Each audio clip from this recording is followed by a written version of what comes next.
I never should have taken that shortcut. It was supposed to be a simple trip, a weekend getaway to clear my head. The long stretches of work, the stress, the mind-numbing routine. I needed a break. The cabin rental was a perfect solution, isolated, quiet, nestled deep in the mountains, surrounded by a thick forest covered in freshly fallen snow. The drive had been smooth at first. The highway stretched on for miles, with the occasional gas station or convenience store breaking up the monotony. But as I got closer to the mountains, the roads became narrower, winding like veins through the wilderness. The last town I passed, Maple Hollow, was small, barely more than a collection of wooden houses and a single general store. That was my last stop before heading deeper into the forest. Snow had begun to fall lightly, the flurries swirling in my headlights. My GPS told me the fastest way to the cabin was a direct route through the old logging roads, a shortcut that would shave nearly an hour off my drive. It seemed like a good idea at the time. I turned off the main road, tires crunching on the ice-packed dirt path. The trees were thick here, their skeletal branches reaching toward the sky. The further I went, the narrower the road became. My headlights barely illuminated more than a few feet ahead, the snow thickening, turning into a near blizzard. Then it happened. A figure stood in the middle of the road. I slammed the brakes, heart hammering against my ribs. The car slid a few feet before stopping. I blinked, trying to make sense of what I was seeing. It was a man, dressed in an old, tattered coat, his face hidden beneath the brim of a hat.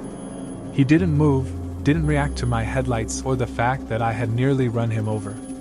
I hesitated. Something felt wrong. My instincts screamed at me to reverse, to turn around and find another way. But before I could react, he lifted his head. His face was weathered, his beard unkempt, but his eyes were empty. Hollow. He took a step toward my car. I threw the car into reverse, tires spinning on the slick ice. The vehicle lurched backward, fishtailing slightly. The man didn't rush, didn't panic. He simply walked forward, as if he had all the time in the world. I gritted my teeth, trying to get the car under control. The road was too narrow to turn around. My only choice was to back up until I found a wider section. Then, the car jolted violently. A sickening crunch echoed through the cabin. I had hit something. Panic surged through me as I twisted around, my breath coming in short gasps. The rear wheels had slid into a deep ditch. I was stuck. I turned back toward the road. The man was gone. My pulse roared in my ears. I flicked on the high beams, scanning the area. Nothing. Just falling snow and the empty road. The trees loomed around me, their shadows stretching across the frozen ground. A movement in my peripheral vision, too quick to register properly. I locked the doors, my fingers shaking as I reached for my phone. No service. Of course. The storm was picking up, howling through the trees like a living thing. I needed to think. The cabin was still miles away, but if I followed the road on foot, I could make it before nightfall. Staying in the car wasn't an option. I was vulnerable. Exposed. Taking a deep breath, I grabbed my flashlight from the glove compartment, wrapped my coat tighter around myself, and stepped out into the freezing air. The snow crunched under my boots. Every step felt deafening in the silence. The wind howled, carrying whispers that weren't there. I tried to ignore it, forcing myself forward. Then I saw them. Footprints. Fresh ones, leading from the road to the trees. Not mine. Not animal tracks. They belonged to him. I picked up my pace. The cold gnawed at my skin, my breath coming out in visible puffs. My flashlight flickered slightly, but I kept moving, my mind locked on one thought: reach the cabin. Then a sound. A branch snapping. Too close. I whirled around, flashlight beam cutting through the dark. Nothing. But I wasn't alone. I could feel it. I started running. The trees blurred past me. My lungs burned, my legs ached, but I didn't stop. I couldn't stop. The cabin had to be close. It had to be. The door. A dark shape in the distance. My salvation. I sprinted, nearly slipping as I reached the front porch. The door was unlocked. I stumbled inside, slamming it shut behind me. My hands fumbled for the deadbolt, twisting it into place. Silence. My breath came in ragged gasps. I collapsed against the door, heart threatening to burst out of my chest. Then, the sound of slow, deliberate footsteps on the porch. A shadow passed by the frosted window. He was here. I backed away, searching the room for anything I could use as a weapon. A fire poker near the fireplace. Good enough. I gripped it tightly, forcing myself to stay calm. The doorknob rattled. A long pause. Then a voice. "You shouldn't have come here." It was barely a whisper, but it cut through the silence like a knife. I held my breath. Then, bang. The door shook. Wood splintered. I had to act. Now. I moved fast, pushing a heavy chair against the door, then ran toward the back, searching for another exit.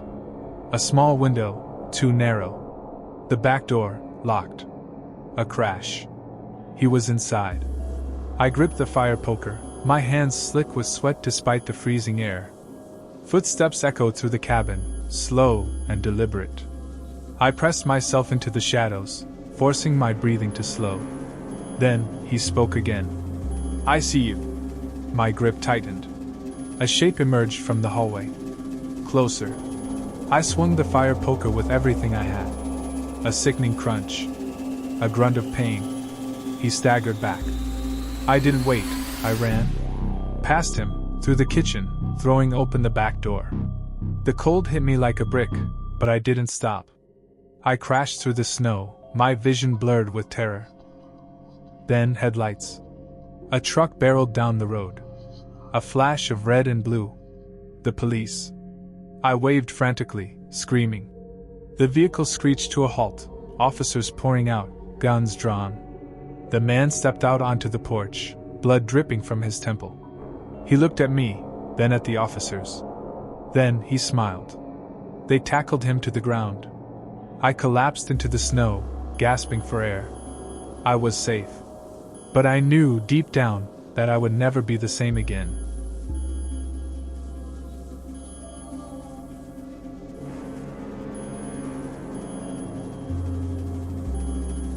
I never should have ignored the warnings.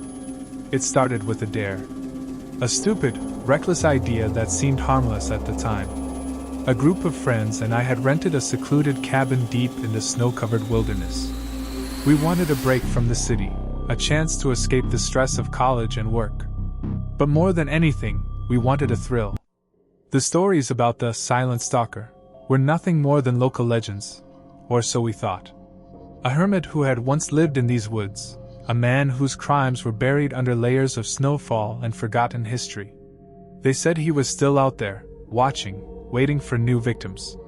Of course, we laughed it off. People always love making up horror stories about remote places. The first night passed uneventfully. We drank, played games, and warmed ourselves by the fire. The snowstorm outside only made the cabin feel cozier. It wasn't until the second night that things started to change. It began with footprints.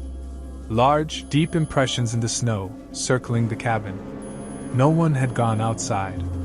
No one had made them. We checked the locks, convinced ourselves it was just a trick of the wind, and went to bed. Then, the tapping started. Soft. Rhythmic. Against the windows. We turned off all the lights and huddled in the living room, listening. The wind howled through the trees, but the tapping continued, moving from window to window. Something, was outside.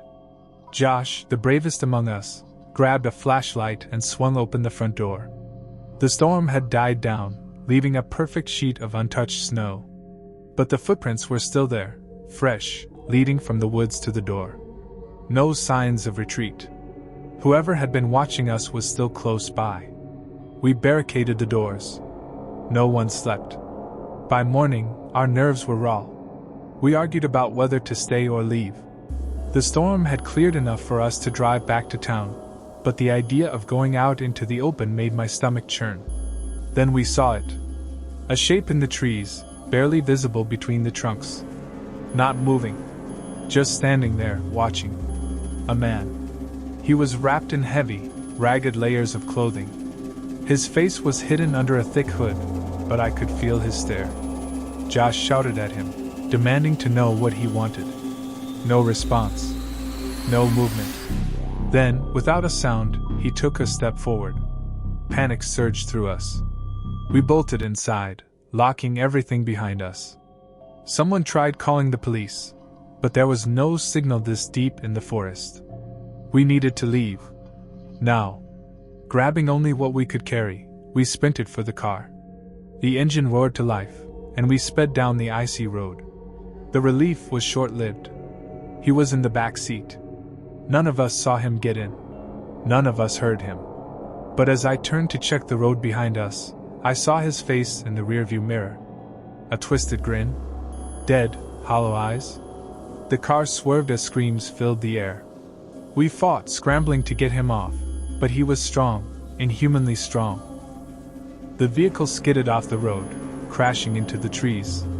Darkness. When I came to, the car was empty. My friends were gone. The only sound was the wind, whispering through the trees, and the crunch of footsteps approaching. I never should have ignored the warnings. I tried to move, but my body ached in protest. The crash had knocked the breath out of me, and my head throbbed with a splitting pain.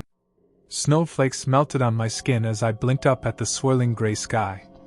A sound, a low, deliberate crunch of boots pressing into snow, sent a jolt of fear through me. I forced myself upright.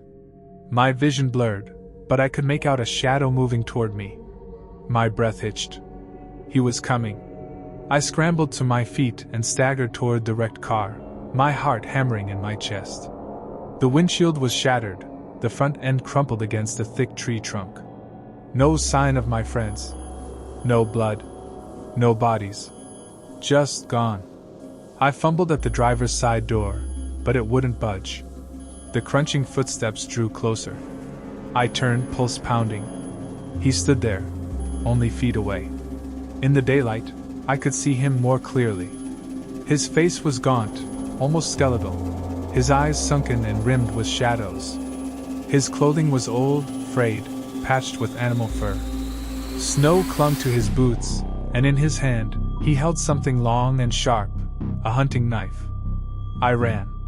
My feet slipped on the icy ground, but adrenaline propelled me forward. Branches whipped at my face as I crashed through the trees, lungs burning, heart racing. I didn't know where I was going, only that I had to get away. Behind me, his footsteps quickened. The trees blurred as I ran faster than I ever had before. My legs screamed in protest, my body threatening to give out. The cold burned my throat, but I didn't stop. A cabin loomed ahead, different from ours. Smaller, older, with warped wood and a sagging roof. I lunged for the door, yanking it open, throwing myself inside. Darkness. Silence. I pressed my back against the door, chest heaving, straining to hear past the pounding of my pulse. Nothing. Had I lost him? A floorboard creaked. I wasn't alone. The door behind me burst open, and hands grabbed me, yanking me backward. I screamed, thrashing, fighting, but I was thrown to the ground. The dim light from the cabin's only window illuminated a figure standing over me. Not him. Someone else. A woman. Gaunt like him. Her hair hung in greasy tangles, her lips cracked and dry. She held a rusted axe in her hands, and her eyes flickered toward the open door. "He's coming," she whispered. I barely had time to react before the Silent Stalker stepped inside.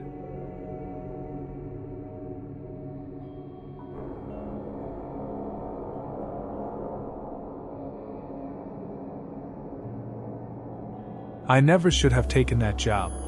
It was supposed to be a simple winter gig, caretaking for an old hunting lodge deep in the mountains. I needed the money, and the isolation didn't bother me. In fact, I welcomed it. A chance to escape the noise of the world, to clear my head. But I was naive. I didn't realize that some places are meant to be left alone. The lodge sat miles away from civilization, accessible only by a long, winding road that cut through dense pine forests. My employer, a man named Mr. Whitaker, had given me simple instructions: keep the place warm, check for damage after snowstorms, and don't go near the northern ridge. Just stick to the lodge and the lower trails, he had said, avoiding my eyes. You don't want to be caught out there after dark. I had nodded, thinking it was just some local superstition. Every isolated place has its ghost stories, and I wasn't the kind to be easily spooked. That changed on the first night. I heard the whispers. Soft, drifting through the trees like the wind carrying forgotten voices. At first, I thought it was my imagination, the way the wind howled through the frozen branches. But then I heard footsteps crunching in the snow, slow and deliberate, circling the lodge. I grabbed the flashlight and swung open the front door, my breath fogging in the icy air. Nothing. Just an expanse of untouched snow stretching into the darkness. I told myself it was just the forest settling, the sounds of nature playing tricks on me. But the feeling of being watched lingered. The next day, I decided to explore the grounds in the daylight. The lodge was massive, built in the early 1900s as a retreat for wealthy hunters. Its walls were adorned with taxidermied animals, their glassy eyes following me as I moved through the grand halls. A thick layer of dust covered the furniture, as if no one had stayed here in years. That's when I found the basement. The door was locked, but the key was still in the handle. Curiosity got the better of me, and I turned it. The heavy door groaned open, revealing a staircase leading down into darkness. I hesitated. The air that seeped up from below was stale, carrying the scent of decay. But something compelled me forward. The basement was lined with old wooden shelves, filled with rusted tools and hunting gear. But in the far corner, something strange caught my eye: a row of cages. Empty now, but the metal bars were scratched and dented, as if something had tried to claw its way out. Then I saw the writing on the walls. Names. Dozens of them, carved into the wood, some so deep they splintered. Beneath them, a single phrase repeated over and over. He comes in the storm. A chill ran down my spine. I turned and hurried back up the stairs, slamming the door shut behind me. My heart pounded in my chest. Who had been kept down there? And what had they been so afraid of? That night, the storm rolled in. Snow battered the windows, and the wind howled through the rafters. I tried to sleep, but the whispers returned, closer this time. More distinct. Leave. I bolted upright, sweat slicking my skin despite the cold. The sound wasn't coming from outside. It was in the room with me. My flashlight flickered to life, casting long shadows across the wooden floor. The whispers stopped. But then I heard it, the unmistakable sound of the basement door creaking open downstairs. I wasn't alone. I should have run. I should have grabbed my keys and fled into the night. But fear rooted me in place. Slow, deliberate footsteps echoed up the stairs. I clutched the flashlight like a weapon, my breath coming in short, shallow gasps. Then, the door to my room swung open. A figure stood in the doorway, wrapped in heavy furs, his face obscured by a hood. But his eyes gleamed in the dim light, hollow and hungry. He didn't move. He just stood there, watching me. Then he smiled. I don't remember screaming. I don't remember running. All I remember is the cold searing my lungs as I fled into the blizzard, snow swallowing my footprints as fast as I made them. Somehow, I made it to the road. Headlights appeared in the distance, a passing snowplow. The driver found me half frozen, babbling about the man in the lodge. When the police arrived, they found the place empty. No footprints. No signs of forced entry. But the basement door was open. And the names on the walls. There was a new one scratched into the wood. Mine. I quit the job the next morning. I packed my bags and never looked back. But sometimes, on cold winter nights, I hear the whispers again. And I wonder if he's still watching. Waiting. For the next caretaker to ignore the warnings.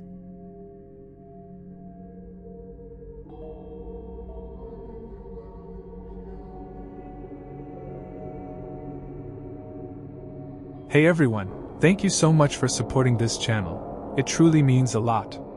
As a broke college student editing all my videos on an Android phone, it takes a lot of effort to bring these stories to life. A laptop would help me create better content faster, so if you enjoy my work, please subscribe and share. Your support makes all the difference. Thank you so much.